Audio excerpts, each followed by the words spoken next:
ಸವದತ್ತಿ ತಾಲೂಕಿನ ಹಿಟ್ಟಣಗಿ ಹಾಗೂ ಏಣಗಿ ಗ್ರಾಮದಲ್ಲಿ ಖಾಸಗಿ ಫೈನಾನ್ಸ್ನವರು ಸಾಲ ಪಡೆದ ಜನರಿಗೆ ಕಿರುಕುಳ ನೀಡುತ್ತಿದ್ದು, ಕಿರುಕುಳ ನೀಡುವ ಫೈನಾನ್ಸ್ಗಳ ವಿರುದ್ಧ ಕ್ರಮ ಕೈಗೊಳ್ಳುವಂತೆ ಆಗ್ರಹಿಸಿ ಜಿಲ್ಲಾಧಿಕಾರಿ ಕಚೇರಿಗೆ ಮನವಿ ಸಲ್ಲಿಸಲಾಯಿತು.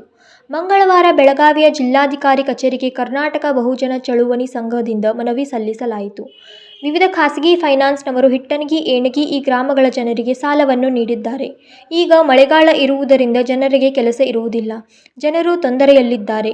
ಈಗ ಜನರಿಗೆ ಒಂದು ಹೊತ್ತು ಊಟಕ್ಕೂ ಕೂಡ ಕಷ್ಟಪಡುತ್ತಿದ್ದಾರೆ. ಇಂಥ ಸಂದರ್ಭದಲ್ಲಿ ಜನರು ಹಣ ಮರುಪಾವತಿ ಮಾಡು ಅಂದರೆ ಹೇಗೆ ಮಾಡುತ್ತಾರೆ? ಫೈನಾನ್ಸ್ನವರ ಕಿರುಕುಳಕ್ಕೆ ಬೇಸತ್ತು ಆತ್ಮಹತ್ಯೆಗೆ ಪ್ರಯತ್ನಿಗೆ ಯತ್ನಿಸಿರುವ ಘಟನೆ ನಡೆದಿದೆ. ಹಾಗಾಗಿ ತಕ್ಷಣ ಜಿಲ್ಲಾಧಿಕಾರಿಗಳು ಕ್ರಮ ಕೈಗೊಳ್ಳಬೇಕು ಎಂದು ಆಗ್ರಹಿಸಿದರು.